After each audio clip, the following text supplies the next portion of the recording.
Bom, a paz do Senhor, amadas pérolas. Amém. Eu não conheço a irmã Miriane, não conheço a Dani. Eu sou Andréia Gomes, eu moro aqui em Londrina, Paraná. Para mim é uma honra, um privilégio ser uma pérola. Eu digo que eu sou uma rosa perolada, né? Porque eu sou rosa e sou pérola, para a glória de Deus. Se você puder, abra sua Bíblia em Atos 16. Se você não puder, acompanhe aí, que às vezes está longe, então vai acompanhando. Atos 16, do versículo 17 em diante. Eu vou fazer a leitura para ficar mais fácil o nosso entendimento. Diz assim a doce santa palavra do Senhor. Esta, seguindo a Paulo e a nós, clamava dizendo: estes homens que nos anunciam o caminho da salvação são servos do Deus Altíssimo. E isto fez ela por muitos dias. Mas Paulo, perturbado, voltou-se e disse ao Espírito: em nome de Jesus Cristo, te mando que saias dela. E na mesma hora saiu. E vendo os seus senhores que a esperança do seu lucro estava perdida, prenderam Paulo e Silas e os levaram à praça, à presença dos magistrados. E apresentando-os aos magistrados, disseram: estes homens, sendo judeus, perturbaram a nossa cidade e nos expõem costumes que nos não é lícito receber nem praticar, visto que somos romanos. E a multidão se levantou unida contra eles, e os magistrados rasgaram-lhes os vestidos, mandaram açoitá-los com varas. E, havendo-lhes dado muitos açoites, os lançaram na prisão, mandando ao carcereiro que os guardasse com segurança. Amadas irmãs, é uma palavra muito conhecida, mas pensa numa palavra que faz uma semana que está me apertando ali na morsa. Paulo e Silas. Quem nunca ouviu falar de Paulo e Silas? E a passagem de Atos vem dizendo, lá no começo dela, Atos 16, que Paulo e Silas estão saindo para uma viagem missionária. Uma viagem aonde eles vão fazer a obra, aonde eles juntos vão cuidar de ovelhas, alcançar ovelhas, cumprir o ide do Senhor. Perceba que Paulo podia ir sozinho, mas vai Paulo e Silas. Paulo tinha outros companheiros, mas essa viagem, o mistério é entre Paulo e Silas. Eles saem e Paulo tem um planejamento. Se você começar a ler Atos 16, você vai perceber, porque Paulo vai pela Síria, ele passa na Cilícia, em Derbe, em Listra, em Frígia, na Galácia. Paulo está caminhando de cidade em cidade, levando as boas novas do Senhor, levando a palavra do Senhor. Hoje, para mim, às vezes é complicado eu pegar e falar assim: vou subir no meu carrinho, vou ali cultuar na outra congregação do lado, porque tá frio, porque tá chovendo. Já começa por aí o Espírito Santo apertar a minha vida, porque antes de chegar aí a palavra chega aqui em mim, porque tipo assim, eles caminhavam a pé, longas distâncias, não tinha hotel na beira da estrada, era complicado, era no sol quente, era embaixo de chuva, era enfrentando o vento, toda sorte eles estavam expostos pelo caminho. Mas eles vão firmes e constantes, com o seu planejamento, para levar a palavra e as boas novas do Senhor Jesus aos que necessitam. E o que acontece? O Espírito Santo chega lá, talvez aos meus olhos, aos seus olhos, e vai fazer uma bagunça no planejamento de Paulo. Irmã, como assim? Como que você fala que o Espírito Santo vai fazer bagunça? Vou explicar de novo. Ele tinha um projeto, ele traçou um plano, ele tinha uma rota, estava tudo certinho. Ele se esquematizou. Penso eu que, nós temos que hoje levar pelo menos 3 pães, porque senão não dá para a gente se alimentar entre uma cidade e outra.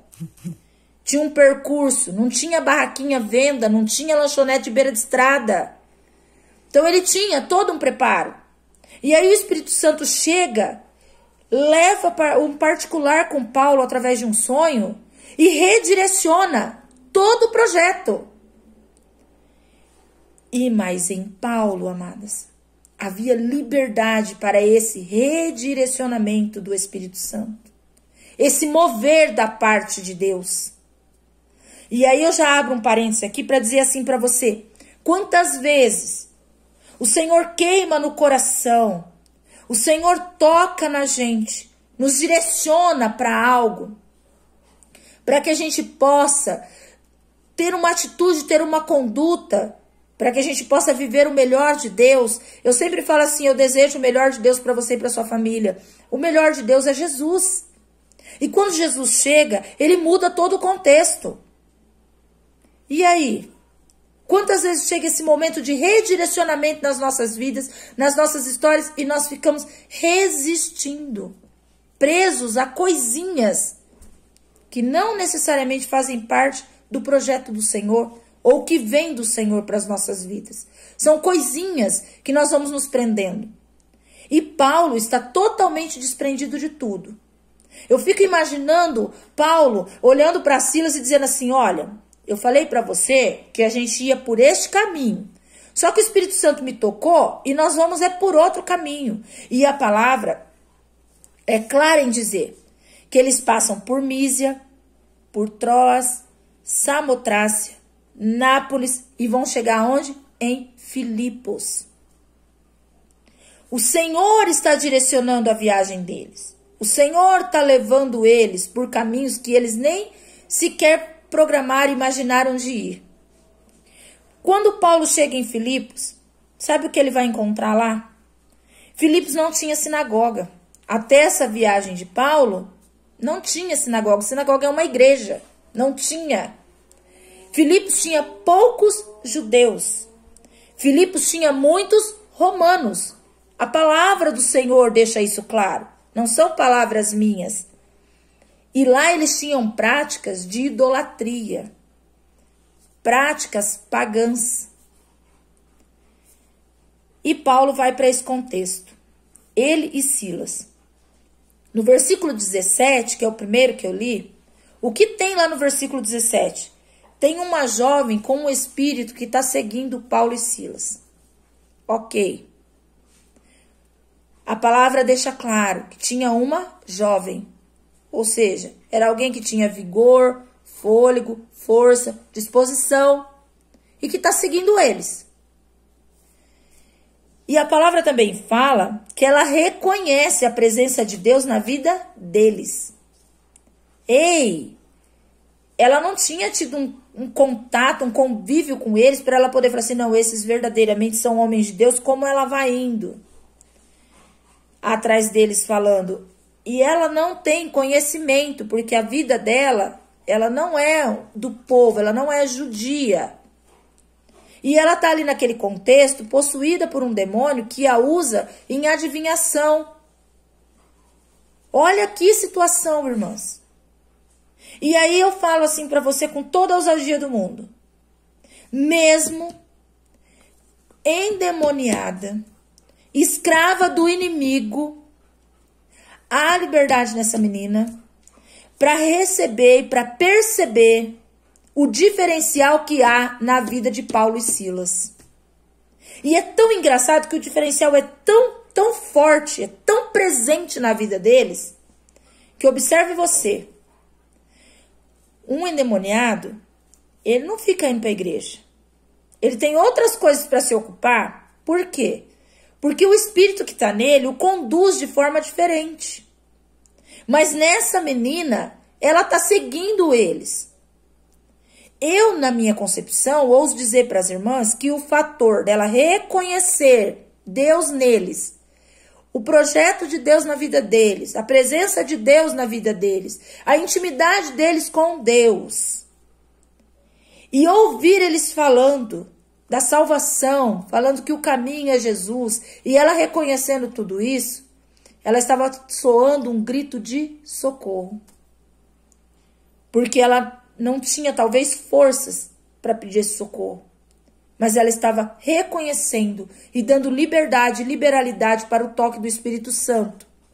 Afinal, era o Espírito Santo que conduzia e que caminhava com eles. Era o Espírito Santo que estava direcionando tudo isso. O que acontece? Versículo 18, uma libertação. Ainda que a palavra fale que Paulo estava incomodado com a questão, talvez Paulo estivesse querendo simplesmente passar desapercebido. Ele está numa terra que não é dele. Jesus, olha a situação que está vivendo o povo.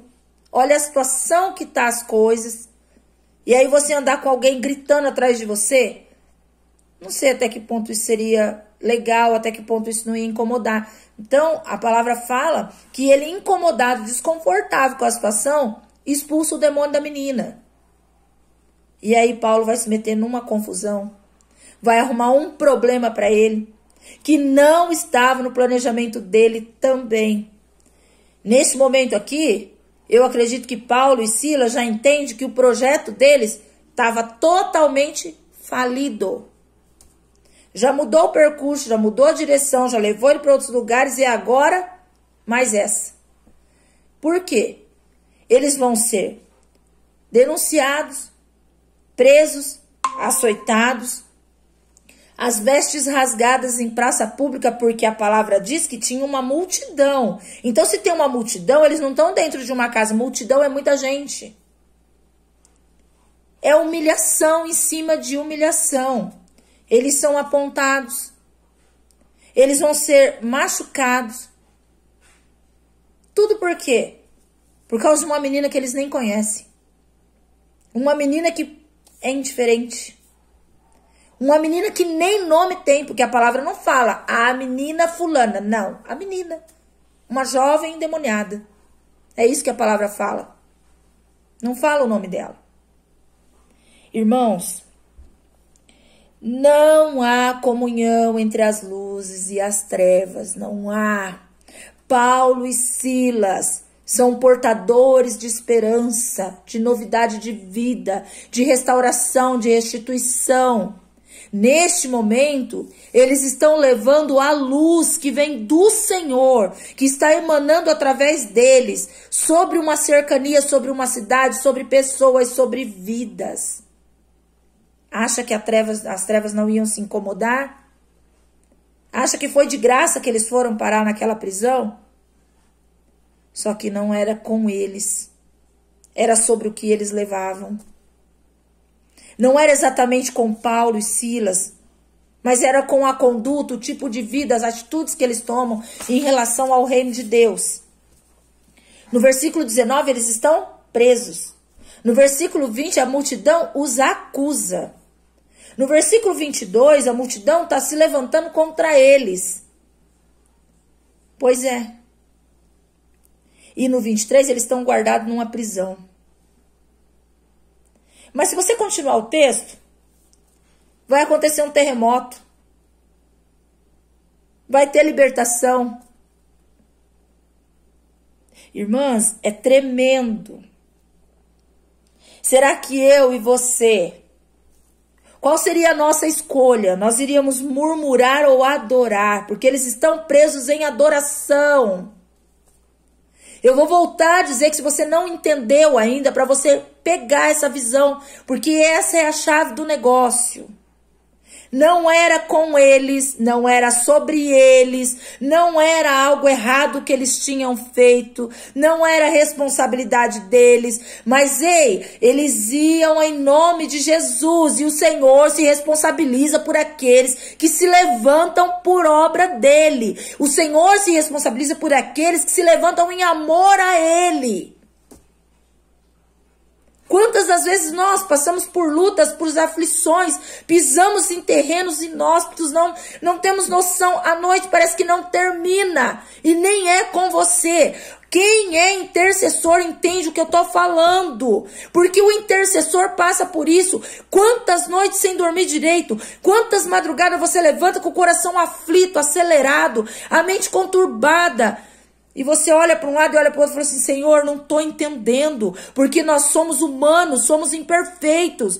Paulo e Silas também eram humanos e imperfeitos, mas eles estavam disponíveis para o mover do Espírito Santo. E eles vão pagar preço por isso. E é um preço alto, irmãs.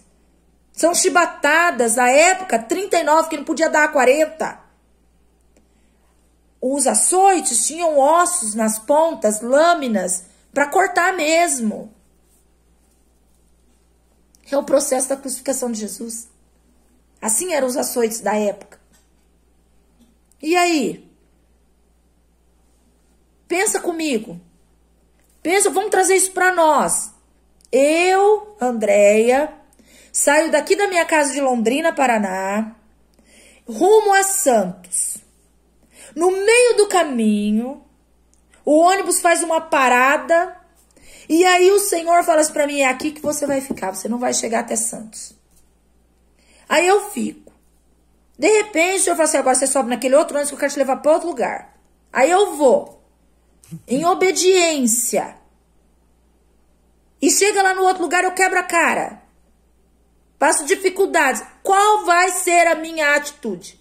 Eu vou continuar adorando? Ou eu vou murmurar e questionar a Deus? Terremotos santos acontecem até hoje. Cadeias são destruídas, muralhas caem, pelo poder que há no nome e no sangue do nosso Senhor e Salvador Jesus Cristo. Porém, a escolha de estar adorando ou murmurando, mesmo em meio a qualquer circunstância, mesmo em meio à adversidade, mesmo ferida, machucada, sangrando, sem perspectiva, sem esperança, aí é individual de cada um. Porque ou eu vou adorar ou eu vou murmurar. E como eu fico quando as coisas apertam? Vou um pouco além. Como eu me comporto quando nem é comigo e eu tô dentro da situação? Vamos voltar lá para a história do intercessor? Você levanta de madrugada, com a mente conturbada, com o coração acelerado, você olha para um lado, filho dormindo, você olha para o outro também tá dormindo, tá todo mundo bem, ninguém tá doente, todo mundo em casa, todo mundo protegido, barriguinha cheia, celeiro transbordando, glória a Deus. E aí? Por que essa angústia? Por que essa aflição? Porque com certeza tem alguma mulher, alguma mãe, alguém chorando, pedindo socorro, precisando de ajuda. E aí? Qual é o nosso papel? Nesta hora nós somos sal e luz? E vamos clamar, vamos bater a porta das misericórdias do Senhor? E deixar o Senhor nos conduzir em oração? Para que nós possamos ser cobertura para alguém que está necessitando? Porque quando você se posiciona, dobra o seu joelho, o Senhor vai trazendo na sua mente. O fulano, o ciclano, quem tem um processo de intercessão, quem tem uma vida de joelho, sabe do que eu estou falando. Às vezes você acorda, não dorme mais, você geme, você chora, uma madrugada inteira com uma única pessoa na sua mente. No outro dia de manhã você liga para ela e você descobre, bum! Aconteceram coisas terríveis na vida daquela pessoa e foi você que o Senhor levantou para socorrer ela. Ainda que ela não veja, ainda que ela não saiba. A menina, a jovem, ela não sabia ao certo quem era Paulo e Silas. Mas foi eles que o Senhor levantou para socorrer elas. E por causa desse socorro eles estão lá presos, açoitados, acusados. Mas quem disse que o Senhor nos mantém presos, nos deixa no cárcere? Quem disse que o Senhor nos abandona? A palavra diz que por volta da meia-noite, eles adoravam. E acontece um terremoto e liberta eles. Todo mundo conhece isso. Eu não preciso ficar falando disso. Mas olha só. Tem um carcereiro no meio dessa história. Se você voltar um pouco no mesmo capítulo 16, tem uma tal de Lídia. Tem umas mulheres que andam com a tal da Lídia. Sabe o que essas mulheres fazem? Elas se reúnem para orar. Elas se reúnem para orar. Oh, aleluia, Jesus. Elas se reúnem para orar. Não tem uma igreja, não tem uma sinagoga, mas elas estão ali disponíveis. E aí o Senhor cata dois lá que não tem nada a ver com o troço, que nem sabe quem elas são. Leva eles para esse contexto, para elas serem alcançadas. Joga os dois dentro da prisão para alcançar o carcereiro e a sua família. Porque um rebuliço vai acontecer em Filipos. Só que foi necessário que os dois fossem para lá. Que os dois passassem por aflições. Que eles caíssem dentro de uma prisão. Para que vidas forem alcançadas pelo poder que há no nome e no sangue do nosso Senhor e Salvador Jesus Cristo. Olha quantas coisas Paulo e Silas estão enfrentando. Quantas coisas eles estão passando. Quantas dores. Fala para mim que eles não sentiram medo. Sentiram sim, são homens como nós. Não há diferença, eles sentiram medo sim.